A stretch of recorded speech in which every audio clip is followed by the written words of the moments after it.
This is WFNP 88.7 Rosendale. Welcome to Curiosities of the Cosmos. I'm your host, Allyson Sheneman. Today I've brought on Joseph Scully to talk about sociology and social sciences.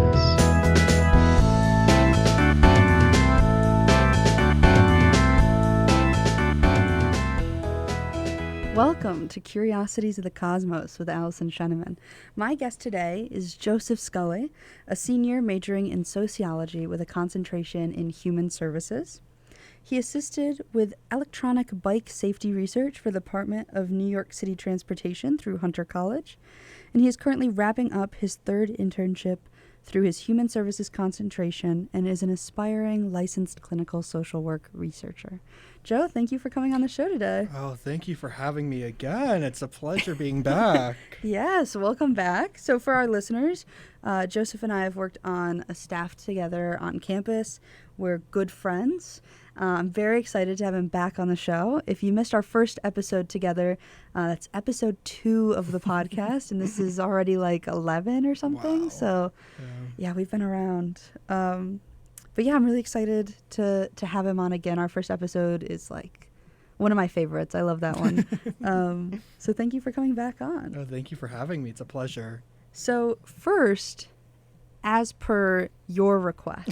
I was very adamant about this one. So. Yeah. And I loved that you came to me with this idea because I don't even know if I think I had just invited you back on where I was like, yes, for sure. We're repeating this. Like, we need this back. One more time. Yes. Where you had said, like, could we please do a segment on this? Yeah. And I'm going to be real with you. I've been up in the air about what this was going to look like because I want to be very intentional about the approach to this on the show. So for our listeners, we're going to do a segment on our last episode and one of the like short form pieces that I posted about it. So this show gets the most traction through the short form content, just because that is, I think, the type of media that is most heavily consumed nowadays. And so I try to prioritize making sure that those little snippets really show off what I feel is like the core of this show so that people who are interested will come listen to the full episodes. And so I tend to try to lean into like the fun fact sections, things like that. And so I posted a short on YouTube about insert clip here about how sharks have been around for longer than trees have, which is a true fact for people at home. And feels like one of those fun facts that's like too absurd to be true. But it is true. No, it is. I looked it up after. You said I got to verify this. And so it's interesting to me. I don't know. There's so much I want to talk about it. And I think originally we were thinking, wouldn't it just be funny to read them and to be like, look at all of the crazy things that people say online. And as much as I think that would be funny, I think if you want to go see the comments, you can go to the clip. Insert clip here. But I think that what I want to do on the show is not address some of the things that were said. Because some of it was just like silly people being silly. Some of it was like borderline misogyny. Some of it was straight up conspiracy theory. And a lot of it was straight up conspiracy theory. And so I don't personally want to highlight that on the show. And so I'm not going to give that a platform. But it does spark a lot of really interesting conversations, I feel. So I'm interested in your thoughts on specifically this one question that's kind of been, I don't know if I would say bugging me, but this question that's been like following me through the duration of trying to do this show.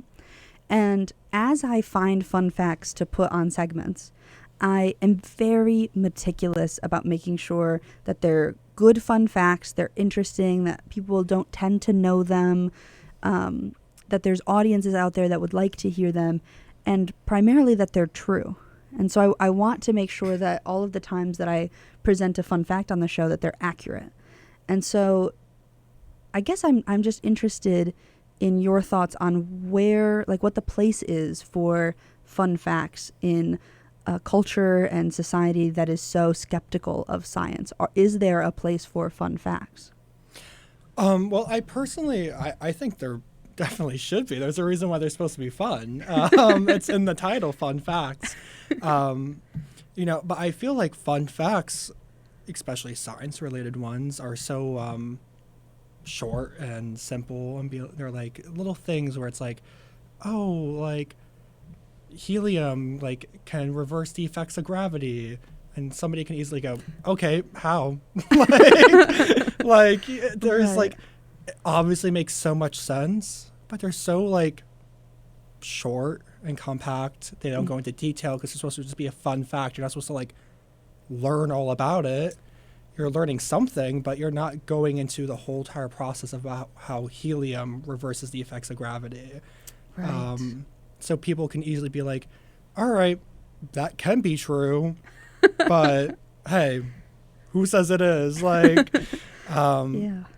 And talking about the first episode that was on here, the fun fact about sharks, I feel like even though it was a fun fact, we kind of did dive into it still. Yeah. And it's kind of I just found it interesting to read the comments and be like, we did explain, or not we, you did at least explain the process about how it was a thing. Right. And it just it was oh, that's so not true. Or Right. or it was what type of classes are you taking? Yeah, it was go back and study. Yeah, I'm okay. So I'm actually in college to do that. Funny fact. Fun fact. But yeah, so I actually brought a fun fact of my own. Okay. If I can share. Yeah, I'm a little scared. Yeah, really sad fact actually. Oh, okay. Yeah, so I don't want to put a downer on the mood or anything, but Okay. No laughing. yeah, it's about sharks too. Okay. So, really sad fact: sharks are not able to watch Sweeney Todd, and some of you guys might not believe that, but I did see that on a very popular social media site the other day, after we had the shark conversation about facts. So how do you know that that's true though? Just because it was on social media, Joe? Yeah. I guess that gets into our topic a little bit, actually. Yeah, it does, doesn't it? Yeah. Yeah. I feel like I'm so torn on how to feel about fun facts in media and in trying to communicate science. So I've done planetarium shows on campus, and I actually just did my last one, which was quite a moment for me. And as a part of the show, I try to just do almost a highlight reel of here's a fun fact, here's a little bit of explanation. Here's the fun fact, here's a little bit of explanation. Because I like to think that when you start with the fun fact, you've got somebody's attention, and you can keep it hopefully long enough to get through a brief explanation. And so on the show, when we do our fun fact section, I always start by being like, here's this crazy thing, cue reaction. Now let me explain it a little. Yeah. Because I don't just want to be like, here's this fun fact. Isn't that crazy? Here's Let's another. move on. Yeah, exactly. And so I've had people come up to me who also present shows, and we're all learning, right?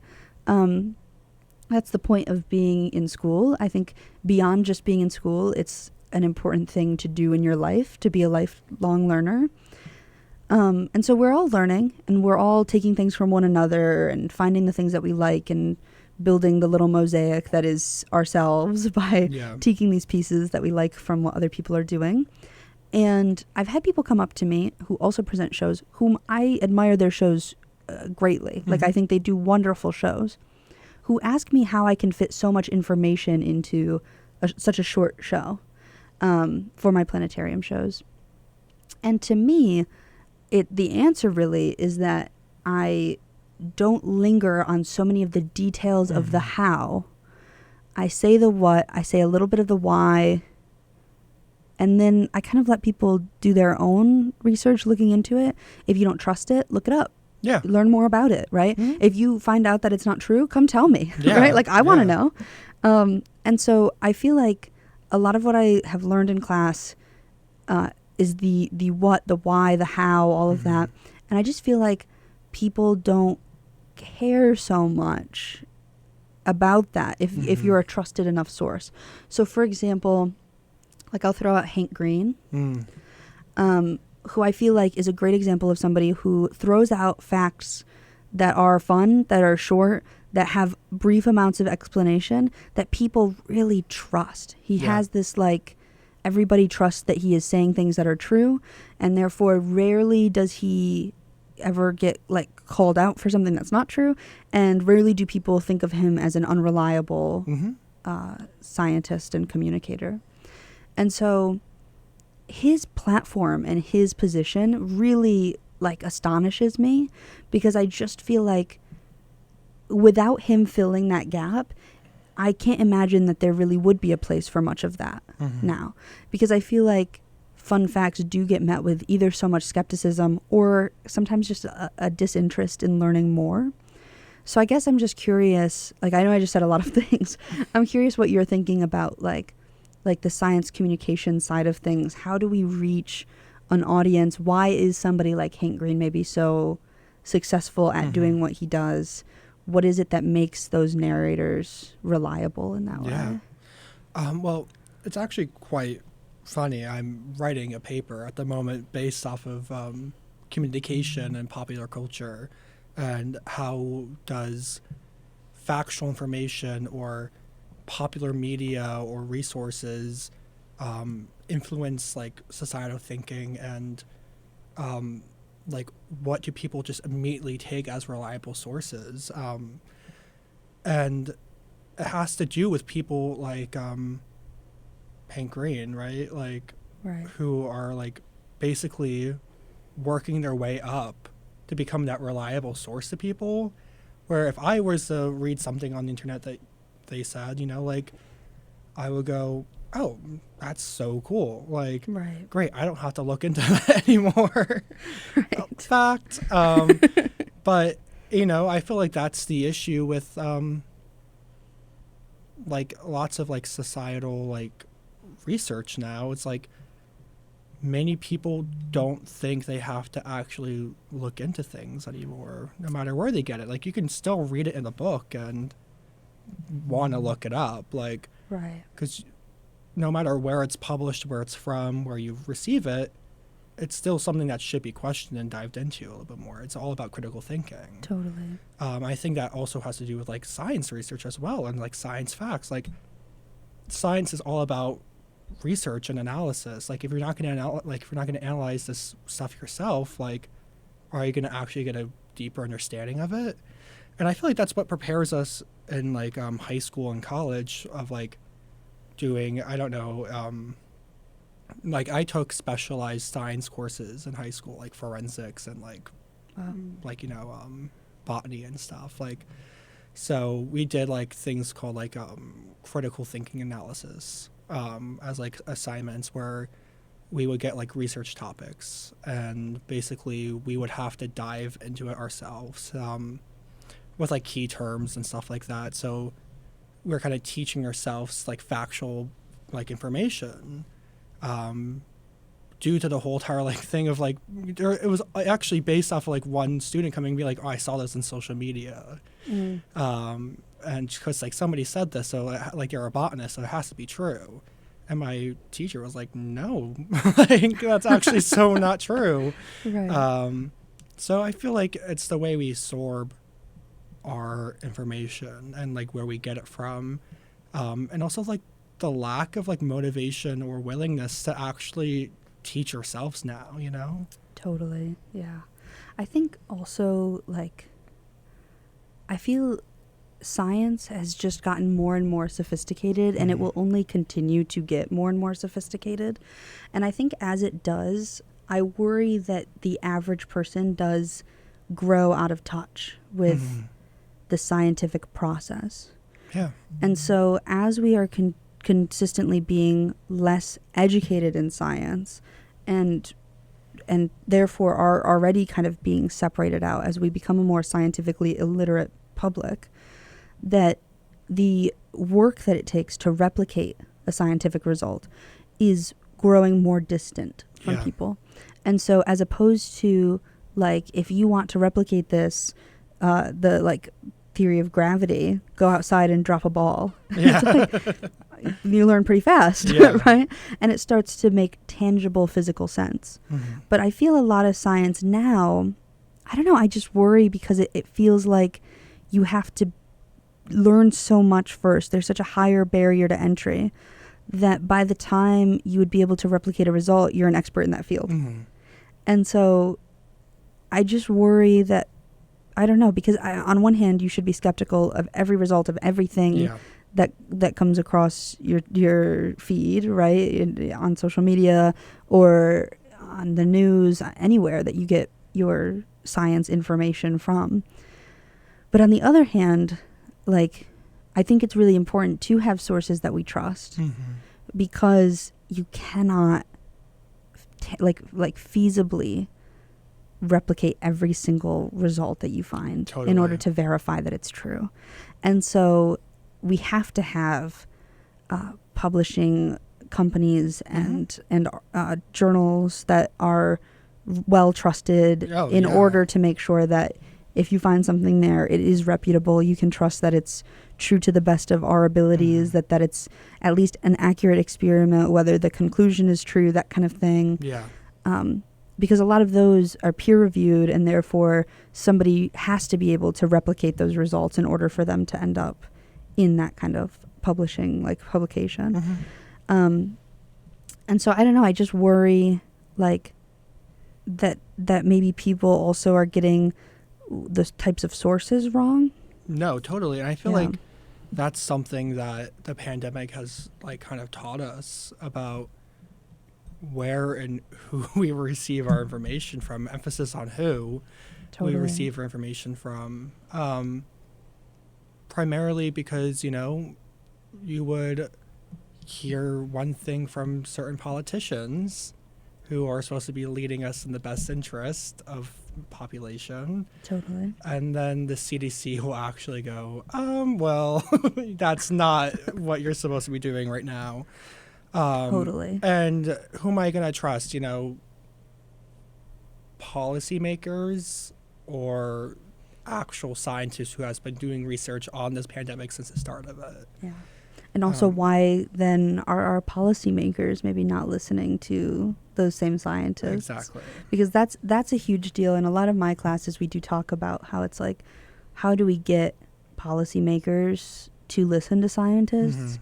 And how do we get scientists to want to communicate with policymakers Mhm. even when they don't listen to us? Yeah. And so I have one professor that I'm thinking of who used to be on some type of panel or something, and she was meant to communicate science to policymakers at a somewhat more local level. It wasn't like in DC, but it was still important, I think, at any level. And she did it for a while, as long as she felt she could, and then eventually just felt like you're talking to a brick wall. Yeah. And so, I don't know, it's like, how do we break the cycle of electing people who won't listen to scientists and getting scientists who are willing to talk to a brick wall in the meantime? I feel like that question is such a deep sociological based one. Yeah.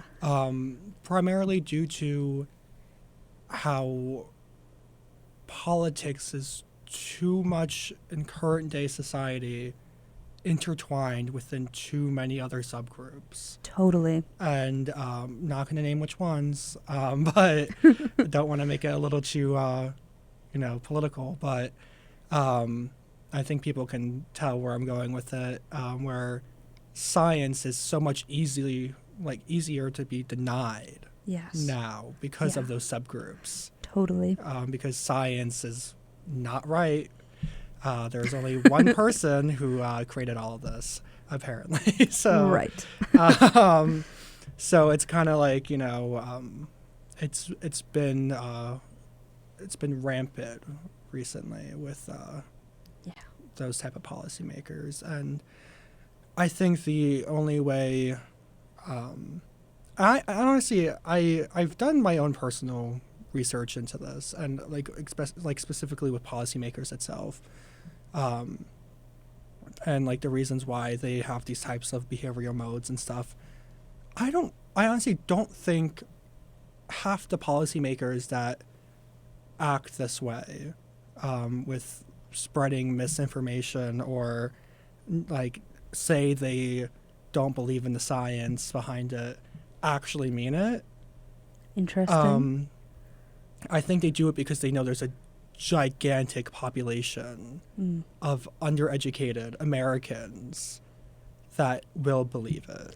And, frankly, a financial benefit to them in order to say those things. Yeah, exactly. Because there are plenty of companies and plenty of money out there for people who are willing to say things, whether they believe them or not, that make them seem like a reputable source supporting a specific thing, because people don't know who to trust and they don't know who to go to. And so if you have been reputable to people and now you're all of a sudden saying something, whether it's true or not, people might be more inclined to just kind of go along with it. Exactly. And so I think, there's definitely that there's a substantial enough base of people that will believe it, and also the money that makes it worth it for them to do it. We've seen it time and time again with lobbyists.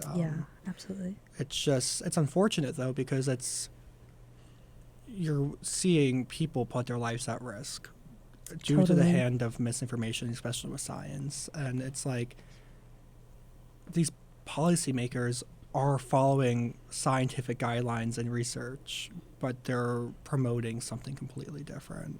Yeah. It's a extreme disadvantage to society, having to live through a place where it's like science is such a progressing field, and my science education ended with the last course I just took, and probably it's going to end next semester with the last 2 courses I take based off of astronomy. I will probably continue my science career sociologically speaking, but it's not going to be astrophysics, that's for sure. Because the last physics I took was like senior year. That's just how education works. Once you get into college, if you're not a science major, you're going to take gen ed science. And unfortunately, science has progressed so far, like beyond gen ed science. Back then that might have been like okay, but now it's like, I won't be able to find like the cure for COVID or anything. That's for sure. I also worry in terms of policymakers and legislators and people who run the country, that I feel we have reached a time where they are, I don't know that there's a more polite way to say this, they're so old. They're like, give it 30 years, we're going to have like nobody left. They are incredibly old, and even more so, they are out of touch. Watching, I don't know if you saw the trial for Mark Zuckerberg when Facebook was doing something shady, I guess. Yeah, I've seen those. Like way back, right? Like this was years ago. But he was like having to explain really basic, like social media, telephones, technology concepts to people who are deciding the future of how these platforms run. And so I think it scares me that there is so much money in it and there is so much misunderstanding, because how do we then convince people, or how do we then convince legislature to make policies that maybe more heavily police certain types of content, or maybe restrict less other types of content? And so I don't know, I'm fascinated in that, and especially as AI becomes more prevalent, I am more and more worried. And so this brings us to our first segment, so we have a segment on the show you're familiar already called Should We Be More Yes. Worried About? And so through public science communication, through just kind of trying to like keep an ear and an eye out for things that people are worried about, I've compiled questions that I feel really target pressing scientific issues within the culture and community. And so my question for you is, should we be more worried about science skepticism and AI or other kind of technological advancements? I totally think we should. Only, I'm going to be completely upfront here. On my free time, I do watch TikTok. Sue me. like, what am I going to do? But just this morning, I'm not even making this up. I wish I was. I was literally, I just woke up and my morning ritual is to go on my phone for the first 5 minutes to let my eyes open. Honestly, shocking that it's only 5 minutes. I feel like a lot of people that I know, it's much longer. So. Well, I get bored after a while. Understood. but I went on TikTok this morning. I usually do my language, but I went on TikTok and the very first video when I open up my phone is a AI generated video of former President Barack Obama burping really loud with his mouth like agape, like it was just like a 3 minute long video of like a really loud burp,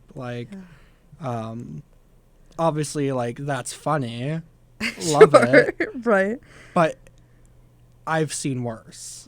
Yeah. I've seen videos of people like make videos of like AI Joe Biden like do a speech of like him saying something like really controversial, like probably even like life threatening to some people. Yeah. Talking about serious like implications of war and like certain states in the United States being under threat, like stuff where people, if they saw it and they didn't like look at the news that day because they're at work or something and they're just opening it up, and like they even like these videos are all not just on TikTok, they're on like Instagram, Facebook. Like you're opening up this app and you're gonna click on the video and somebody will be like, look what the president just announced. Right. And like these accounts too like make it so believable that it's actually these individuals saying these things. Like they'll get the White House crest as their profile pic or like stuff like that. Like it's kind of like really problematic because if somebody just opened up their phone for the first time, didn't look at the news, like just haven't socialized, they sit in a cubicle for 9 to 5 type of thing, like right. And you're gonna see that like New York City is gonna get like attacked, like, and like they're on like 35th Street, like what are they gonna do? Like I would honestly like I would panic. And that's the issue. It's not just that. There's like other things, like there's people doing like AI like photos of like certain celebrities, like doing promotions for like things, and like it's so easy. You just need a $12.99 subscription like for an AI generator, and like you can create whatever you want. And that's like very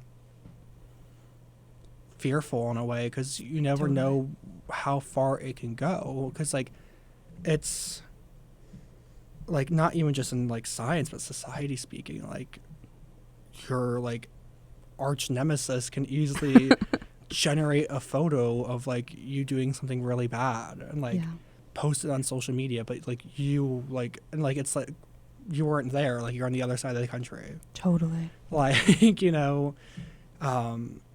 it's like obviously there's ways to tell if an image is AI generated for now, but the computer works itself.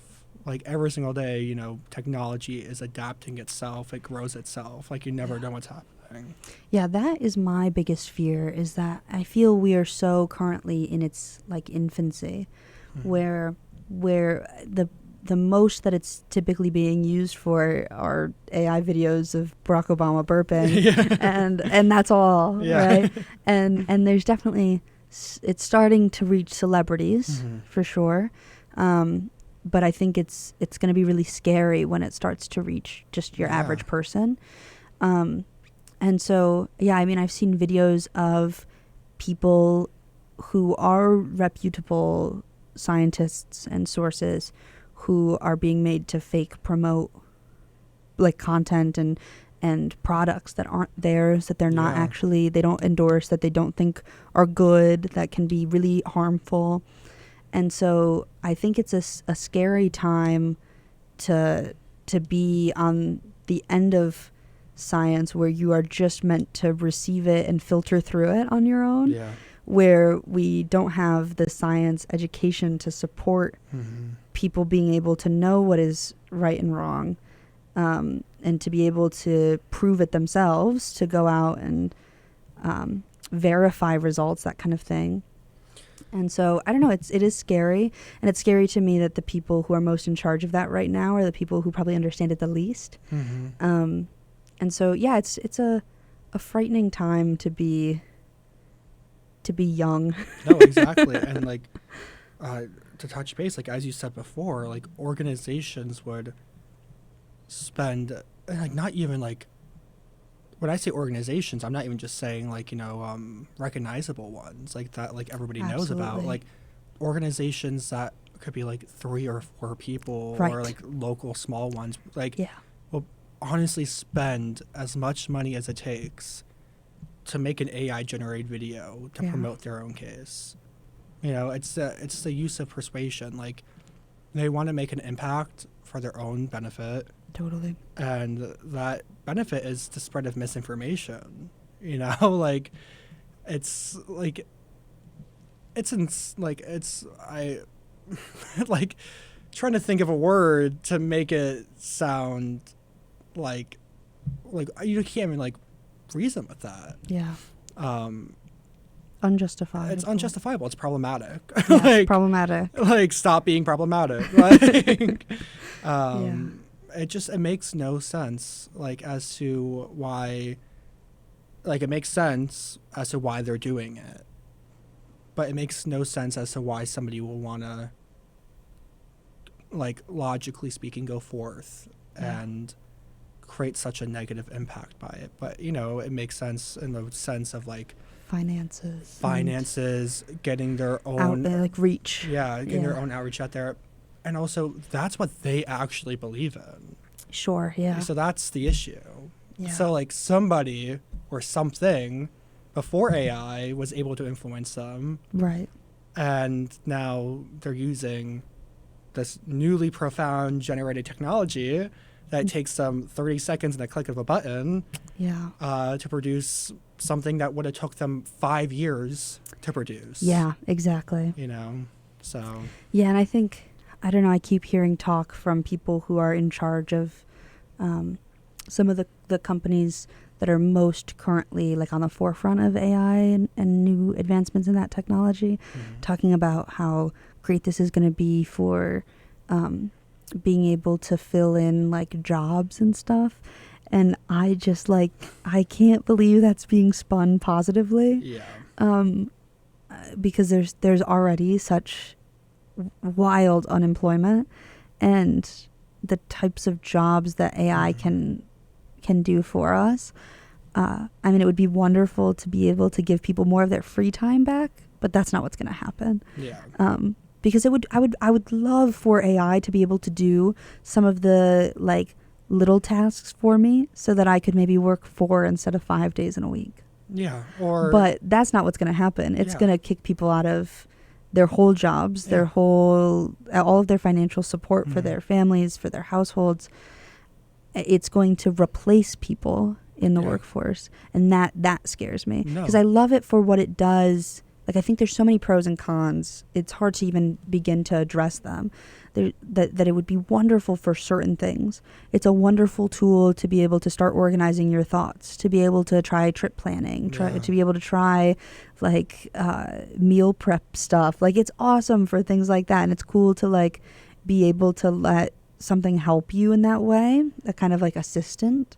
But at the same time, it's like the part that it's taking over is the part that I feel like used to be for fun, and the part that it's not taking over is the part that's like work, and like, I don't know. And when it does take over work, it takes it over completely. And It's a complicated. Yeah, no, I completely agree with you. It's like, it would be beneficial if AI was implemented to do the quote unquote grunt work. Right. So professionals have the ability of doing the actual work. Sure. And to just be more creative, to Yeah. have more time to yourself. yeah, exactly. Yeah. Like, if it was able to do, let's say in science purposes, if we used, AI to do the calculations, right then and there, so a scientist doesn't have to spend so much time like doing the calculations for the research, like, there you go. You just like spent like a month of work in like a minute, like Right.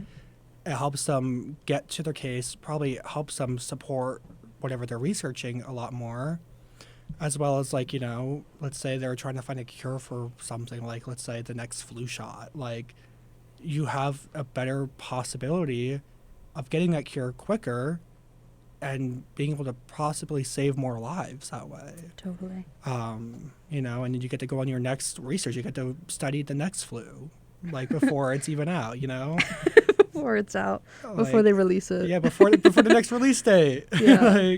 I feel also it's so crazy to me because I feel like AI is so bad at science and math, which is the thing that we would, I guess, anticipate that it would be the best at. So I feel like right now, like if you as a scientist did your calculations through AI, for sure you're getting it wrong. Oh, yeah. Like, but maybe not for forever though, which is the scary thing. Yeah, and I feel like that's like AI with most things too, though, now, because like it's still such a developing, like AI is so great at making videos and photos, but it like immensely sucks at doing anything academic related. Like, yeah, totally. if you ask AI to do calculations or like provide some like proofread input on like a writing you did, like sure, it's gonna give you some whack thing. Like it's not gonna make any sense. It's like you're gonna have to like redo it. And, like it's just like and what's the point? What's the point of doing it? You're just wasting your time. Like you're wasting your time for 1 minute, but like it's like all that work for like no advantage. Yeah, totally. Well, with that being said, I hate to interrupt us here, but we're going to cut to our first break. No. I know. Don't worry, guys. We will be right back. We'll cut to our first break, so stay tuned. All right, welcome back to WFNP 88.7 The Edge, Rosendale. This is continuing with Curiosities of the Cosmos. I'm your host, Allyson Sheneman, and I am joined by Joseph, a senior and student of sociology and human services at SUNY New Paltz. Welcome back. Woo! We just had a very insightful conversation, I feel, about AI and skepticism with science. So we'll continue now with more on sociology. So I'd love for you to talk about it a little bit more. You briefly mentioned that you've been writing a paper, you're doing your thesis. Could you describe to us more about like what that work is, what your experience has been like writing your thesis? Yeah, so writing my thesis, I have started to learn that stress does actually cause balding. I always used to think that's not me. Couldn't be me. No, that is me now. Stop it. You have a full head of hair. For now. Give me one more thesis. Yeah, give me one more paper. We'll see what happens. No, I writing my thesis has been a truly transformable experience for me, and not just academically speaking, but professionally speaking. I have adapted such a deeper understanding of my own research patterns, as well as the topic that I'm researching, which I find amazing. I used to think that my writing style was a little different from everybody else, like my patterns and techniques. But it turns out that in my thesis class that everybody does the same exact thing that I do. So I felt like everybody wants to be me, but that's okay. They all took it from you. Yeah, they stole my idea. But no, it doesn't sound insane. I haven't slept a normal night for like the past 3 weeks because I do better productively like at night. Yeah. I totally get that. Yeah, I've been writing my thesis every day from 12 to 4 a.m. And it's been going great for me, actually. Okay. You know, it's quiet. There's no distractions near me. I get to do whatever I want, you know. It's and also I don't have stress of having to be somewhere like within the next 30 minutes. Right. Like the only thing I have to do after is go to bed. Wow. So I'm not running on a schedule. I'm running on sleep. So it's a lot easier for me to work around myself. So I have time to, you know, I have a very active brain. So I allow myself, like, you know, I lock in, but I also allow myself to like look at my phone if I get a notification. Right. Because I have the time to do that. Right. I'm not going to stress myself out about that. But no, like the research has been amazing. It's all analytical research, but it's I'm not working specifically with any participants whatsoever in the work I'm doing. But just, you know, I've probably read over 30 different academic journals for this thesis, and I'm only using about 6. So, you know, it's been such a transformative experience getting to get different perspectives and opinions from like different topics I'm researching. Like, you know, and different types of information as well. Some are like, you know, data-based, you know, with participants, and some are other just academic, like analytical, or like literature reviews. You know, so it's good to, you know, expose yourself to all those different types of, you know, information. And I'm kind of doing the same thing with this paper I'm writing at the moment. You know, it's a critical research paper, and it's just, you know, it's me. It's like more of like a literature review, but also I have to present a thesis as well. Luckily, it's not as long as my actual thesis, very short, but it's, you know, now that I've written, I would probably say my second thesis ever, it's helped a lot with writing this one. So writing my first one, like, you know, I would have thought after writing my first one with a topic sort of similar to the one I'm writing now, because I'm kind of running off a theme, it would have been so much easier for me. Little did I know that's a lie. Yeah, it's a lot of work, no matter what. Yeah, so I forgot how much work it was until I had to redo it. You know, because I haven't, the first one I wrote was 2 years ago for a capstone project, and now I'm redoing it again so I can graduate. Like, so it's kind of like, it's really funny getting to re-experience things all over again. It's kind of like a little what's it called, nostalgic moment. Oh yeah, throwback. Yeah, my hashtag throwback. Yeah. Like, no, I relate to so much of what you're saying. I am also in the thesis writing process at the moment, and I feel like nobody can prepare you for how much work it is. Never. Like, if you are committed to doing a good job at it, right? Like, I feel like there are some people who probably just kind of throw it away as another essay that they have to write. Yeah. But I'm like, for me, I want this to really like be the culmination of the work that I've done. Oh, yeah. And I want people to read it knowing how much work I put into it. Yeah. But yeah, first of all, I just want to say, super cannot endorse losing sleep over writing. Go to sleep. Get normal amounts of sleep, everybody. But I get what you mean. I think there is something about, like, we're both busy people. We have a lot of things in our schedule. Pretty much from the moment that I wake up to the moment that I go to sleep, I'm going from one thing to another. Yeah. And I guess a part of that is my own doing. Oopsies. Sorry. But I mean, I like being busy. I like doing a lot of things. I feel I would regret having not done all of the things that I signed myself up to do. I love doing them. In the future, you'll never regret like doing it. Absolutely. You know? But I do get what you mean. There is something about your last thing on your schedule being done and just sitting there, and you can do whatever work you want to do. You could do whatever else that you need for yourself at that moment. And the world is just quiet. Mm-hmm. Like exactly that time period, that midnight to 4 or 5 in the morning. Yeah. And the world is just silence. Empty. Yeah. There is something beautiful about nobody's messaging you. Yeah. Nobody's like, there's no interaction that you're supposed to be having. There's no places you're supposed to be. There's no task you're supposed to be doing. Like, as long as you still get an appropriate amount of sleep, because sleep is important, I think there is something beautiful every once in a while about being able to just like sit in those moments.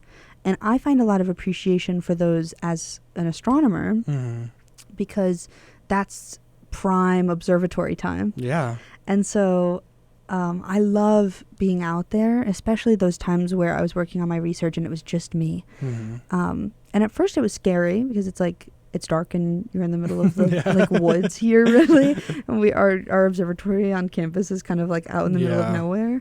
And I'm just like by myself. But there is something really beautiful about just like taking a second when the world has stopped. There's nothing happening. There's nothing you have to be worried about. You know where to be. And to just like look at the stars. Yeah. Like sit like by a tree. Like I'm like, I love those moments to really reconnect deeply with nature. And I think maybe a part of why that stood out to you enough that even when I asked you about your thesis, like that's something you want to talk about is because like that is something so deeply lacking in our day to day. Like we do not get opportunities to just like sit down, nowhere to be, nothing to be stressed about, nothing to worry about, and just exist outside. Like that does not happen. There's always an expectation to be doing something. Totally. And it's that like grind like mindset, like we have to constantly be like hustling. Yeah. Where it's like, can't we just take a break? Yeah. Like I hear about these retreats that people are doing now to like go to cabins like in the middle of nowhere. But the retreats are always now like, at least the ones that I am hearing people talk about, it's like this like retreat to go like write, and you're meant to leave it with like a publishable piece of writing. And I'm like, so then how is that a retreat? like where's the like taking a deep breath and relaxing part of that? And the funny thing about these retreats as well is they're all run on a schedule. Like they have a 7 a.m. yoga session and like 10 a.m. lunch, and if you're not there at 10 a.m., like you can't have lunch, you know? There is like no freedom. It's just changing a schedule. Yeah. You're getting yourself out from one schedule to like another one. Yeah. Like and arguably maybe a nicer schedule, like maybe doing yoga in the morning and having that, like all of that stuff sure is nicer than maybe your like day-to-day schedule if you're like, if you normally don't have time to do those things. But yeah, what is the like not being able to just like sit without a schedule? like I don't know, it's weird. And I feel like, you know, it's kind of like to shed light, like, you know, since we're on the topic of sociology, you know, like part of the social worker code of ethics is, you know, the right of self-determination. You know, like nobody actually truly has the right of self-determination anymore, you know, in society. Wow. Yeah. We're all stuck. Like our form of determination is defined basically on the premises of like the right to choose, like, you know, health care or like, you know, legal practices and stuff like that. Like, sure, you know, it was my self choice to come here, but you know, even though it was my decision to come to school and like be a student, there's a reason behind it. You know, right. I'm like here because it's the only way I could make a livable wage that's like suitable for like, you know, the economy now. Totally. And there's so much more pressure then on going to school and doing it right. And you know what I mean? Like, I feel like I keep talking to adults, as in people 50 plus. And I won a scholarship this semester, which I'm so incredibly grateful for. It's been a wonderful experience. And I went to a reception dinner for it, in which I talked with...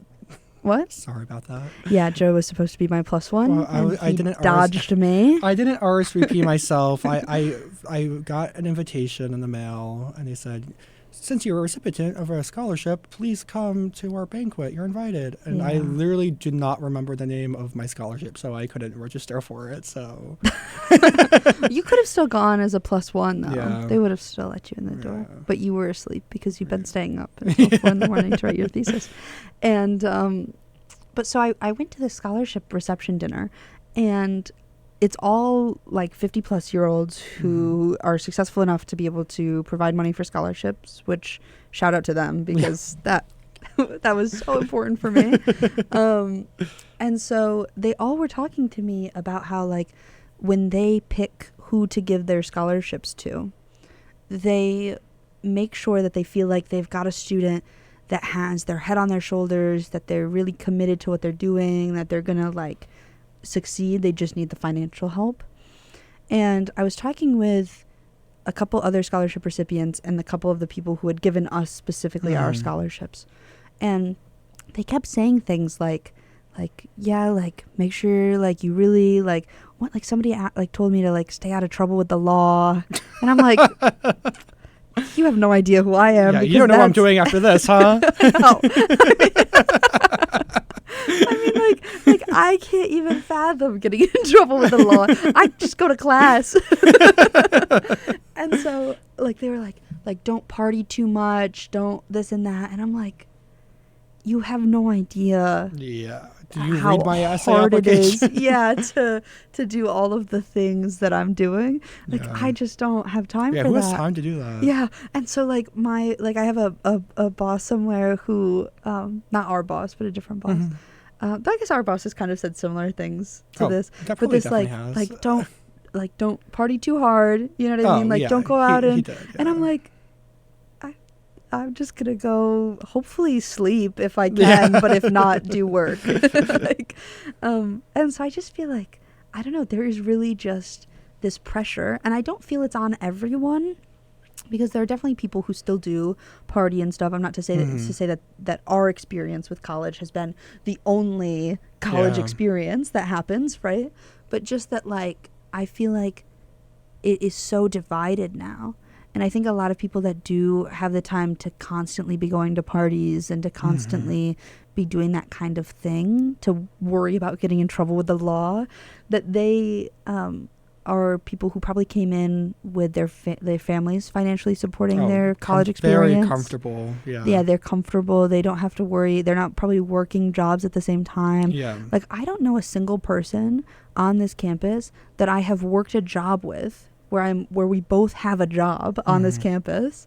And I've had many jobs on this campus, most of them at the same time, where I have never worked with somebody in that situation who is able to go out and party all the time. No, definitely And not. so they give us all these warnings at trainings and stuff, because maybe that was their experience and that's like how college used to be. But it's like, I just don't know how you can do the jobs that we do and also the classes that we're taking and also go out and party. Yeah. It's like, there are just not enough hours in the day if you're trying to, like, prioritize your schoolwork at all. Yeah, and like, you know, just to clarify, we're not saying once in a blue moon, people.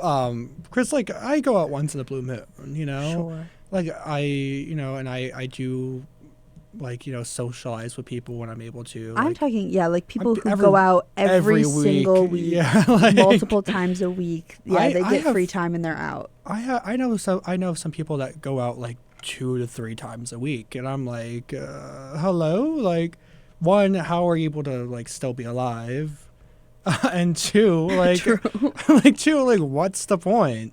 Like, where's the fun? I'm like, you, like, don't you lose interest in it after a while? Yeah, like, it's like never. I don't have time for my schedule or the financial means to be doing that type of stuff, but, like, I find it fun when I go out, because I go out like once every month. Like it's my little social thing, you know. That's when I see people I haven't seen before. Totally. That's when we all get together. But it's like I'd much rather like we got breakfast this morning before coming over here. It's like that's good for me. Yeah, because I use the dining hall swipe. Oh, wonderful. All right. So with that, we're going to move to our next segment, our Curiosity Corner. So this is where I tell you fun facts, and you rate how mind-blowing they are. I'm so ready for this. On a scale of 0 to 10.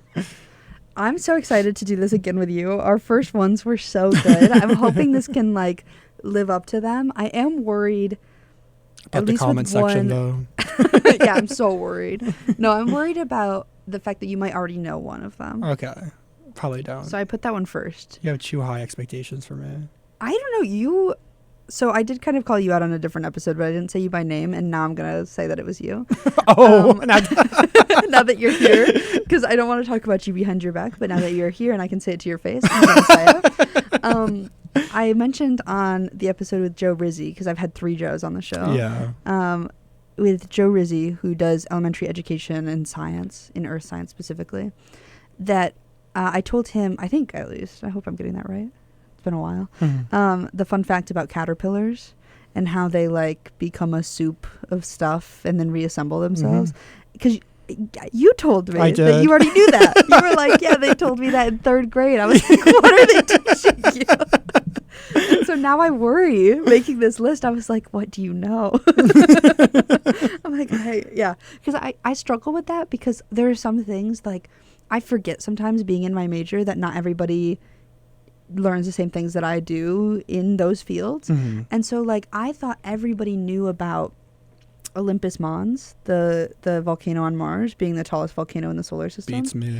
Yeah. And so I said that on, I think, the last episode before this one with Megan Loopy, that I thought that was something that people were just going to be like, we knew that, whatever. Been there, done that. Yeah. And now, like, people on campus that I know, because I'll have some people come up to me after the show and be like, oh my God, I saw this fun fact. I loved it, this and that. And every time it's a different one. And I've gotten like 3 people who came up to me and were like, that volcano fact is so cool, this and that. And I'm like, I really got to assess what I'm picking as my fun facts and what people know and don't know, because I just like, I don't know, maybe I overestimate and sometimes underestimate, since you knew about the caterpillars.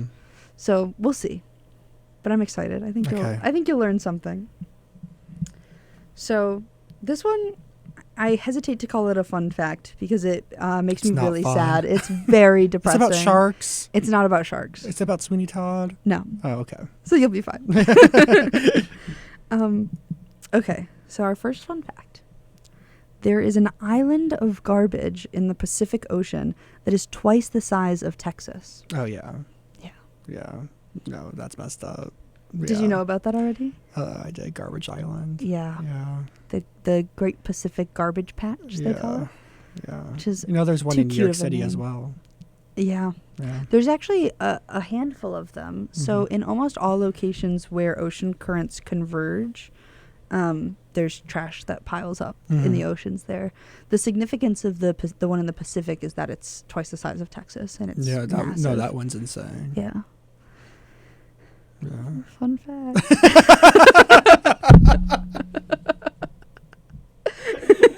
Ooh.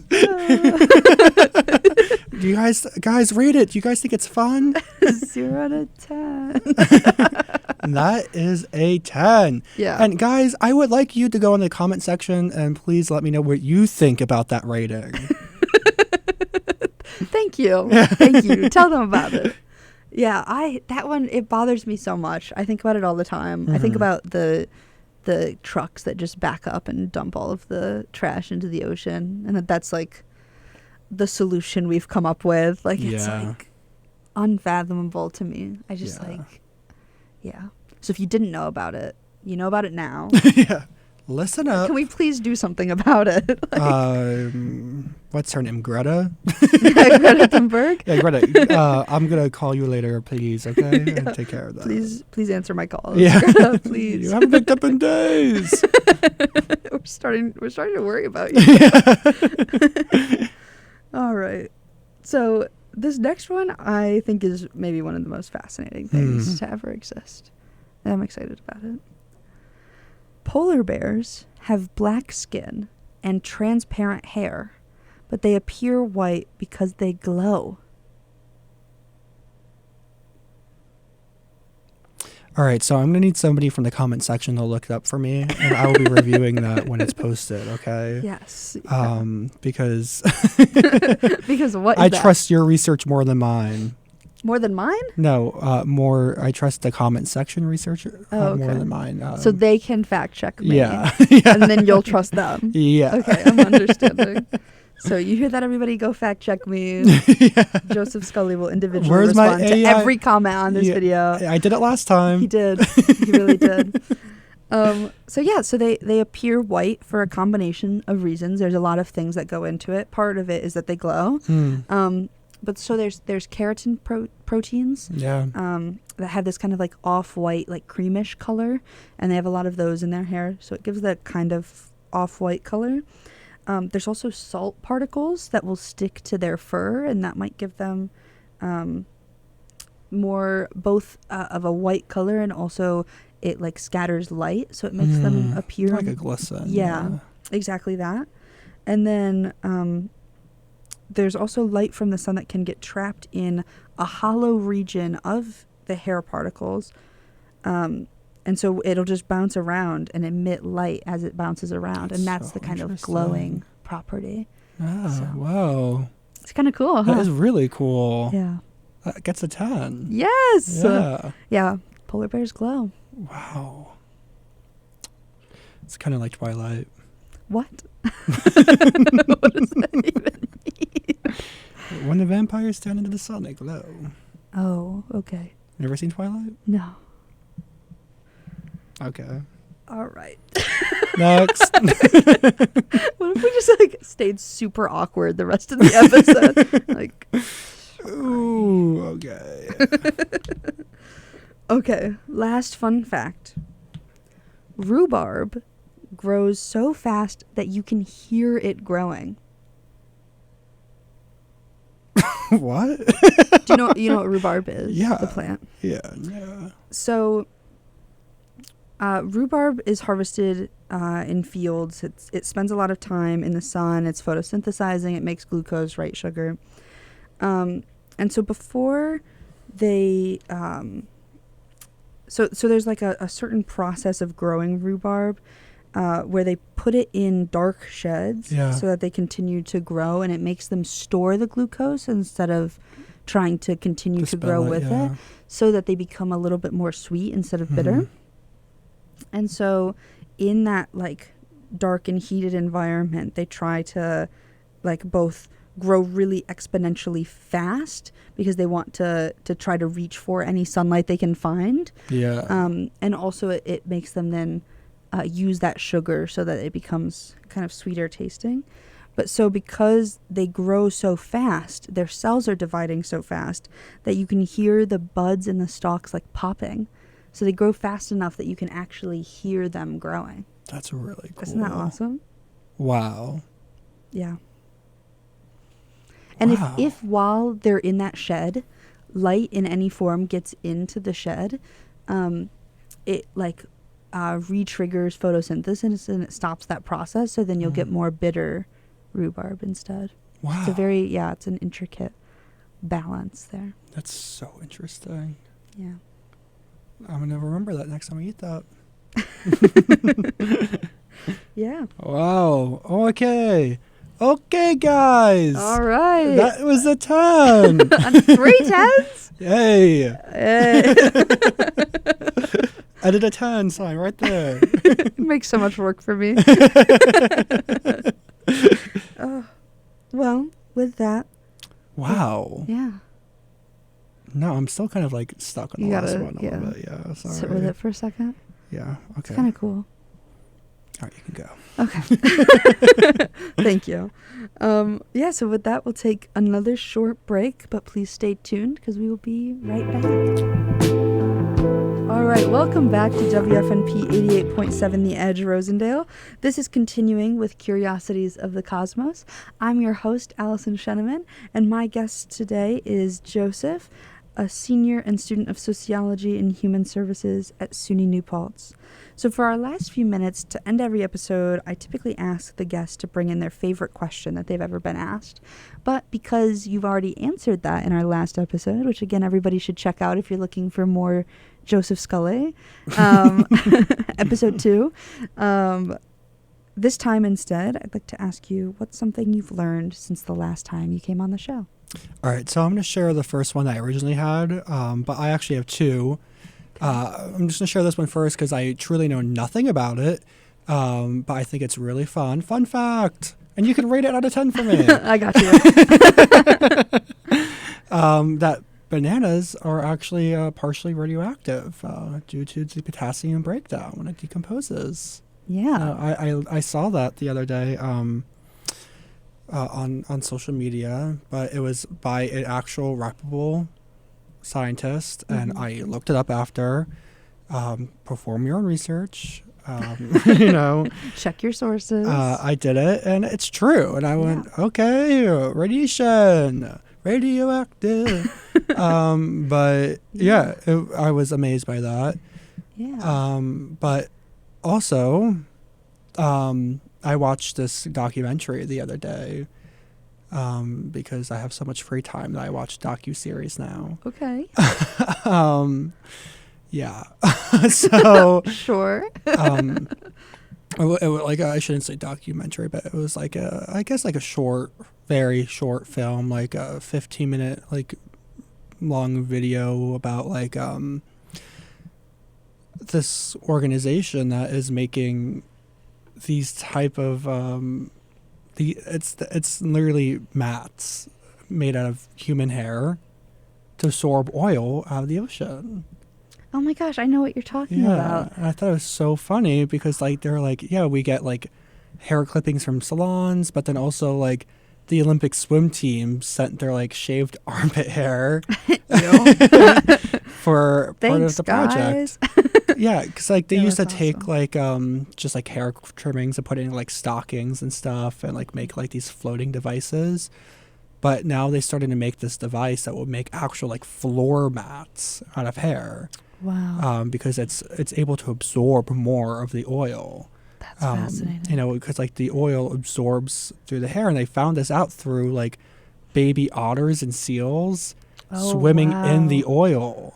And they noticed that the water was dripping off of them clean, but they were still coated in this immense thick oil. Wow. And they found out that the hair is just absorbing the oil and locks it in, but you lift it up and all the water drips out nice and fresh and clean like there's no oil in it before. Yeah, rate that out of 10. That's a 10.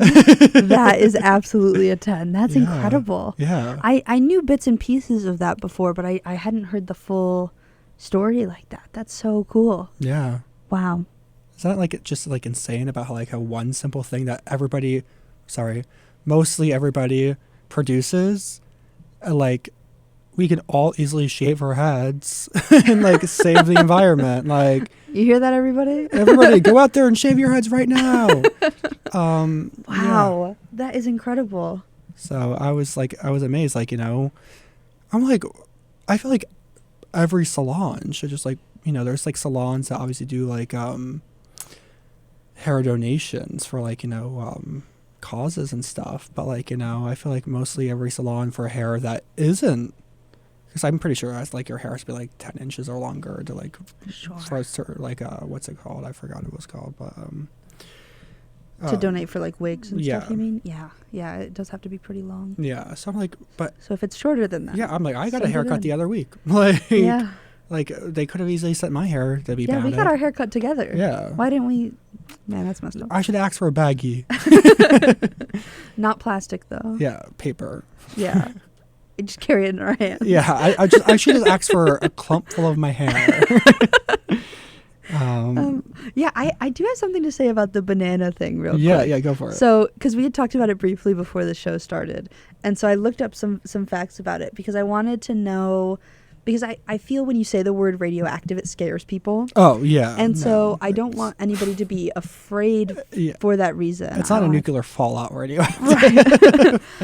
Well, because I think when people hear the word radiation, they think nuclear, they think, maybe that word alone is just scary enough. Like, they think things that are going to like kill them. And so I did look up some little things before we started just to make sure. So first of all, just kind of the idea of what radiation is, period. Radiation is just, or being radioactive, is just emitting radiation. Mm-hmm. And so the amount that bananas have and emit is so small. It's probably less than your microwave. Sure.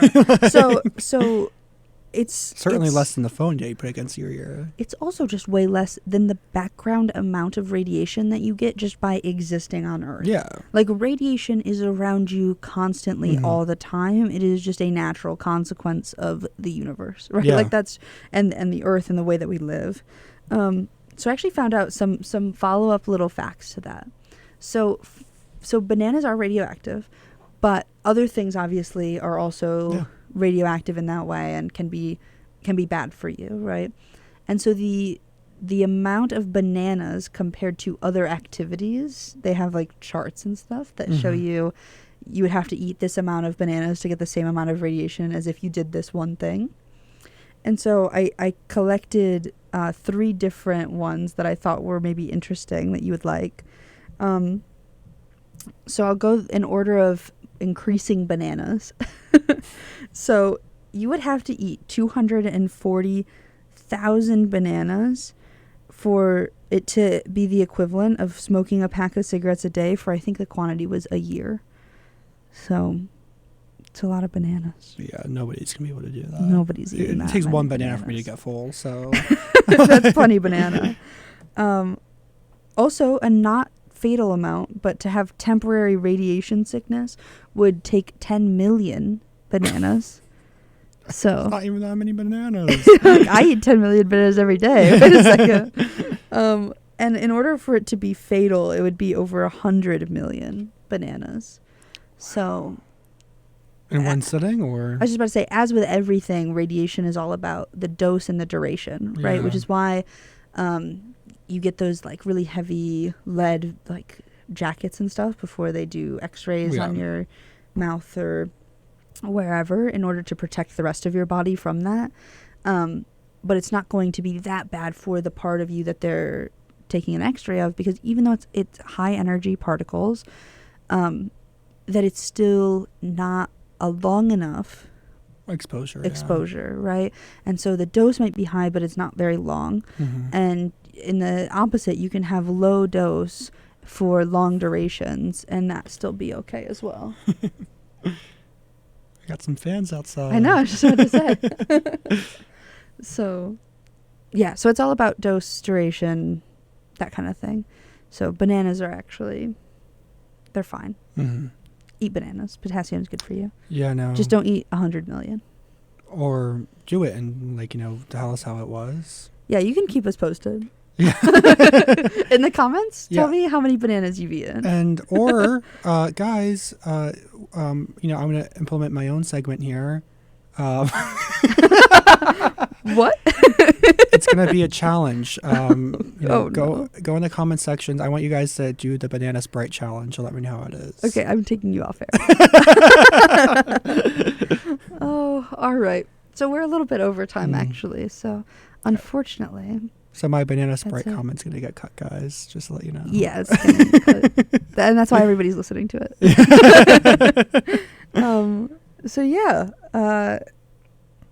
That is actually all the time we have for today, then. Aww. I know, it feels bittersweet. It feels sad. I want to keep talking to you. It feels like I just started. Yeah, unfortunately, we haven't. It's been over an hour and 20 minutes, maybe. Yeah, we're at an hour 15 on my clock, but that probably isn't exactly accurate with the breaks and stuff. But anyway, I don't know. I was going to say it feels bittersweet. I'm going to miss talking to you. And then I was like, but we're literally going to leave here to keep talking. So I'm going to miss everybody else getting to hear us talk because we're just so wonderful, right? We should just keep recording ourselves 24/7. I would be so miserable. I'm like, an hour a week is plenty for me. Like, that's about all people need to hear from me. Yeah, no. All right. Well, with that being said, thank you guys all for listening. Thank you, Joseph, for coming on the show again. Appreciate you. As always, it's funny, it's informative. You're everything. Oh, stop it. And of course, thanks to everybody who tuned in Yes. and hopefully commented, given the calls to comment. If you comment, I'll give you a follow and I'll comment back, and maybe we can start like a lifelong friendship together, and I really look forward to that. So just remember that if you're listening. So yeah, I really appreciate all the listeners and all my fans out there. That's, you know what? Leave a comment if you're a Joseph Scully fan. Where are my prayer warriors at? All right. Thank you guys. Thanks for listening. Thanks for coming on. This is wonderful. This has been your host, Allyson Sheneman, and my guest, Joseph Scully, on Curiosities of the Cosmos. Like the 60 minutes.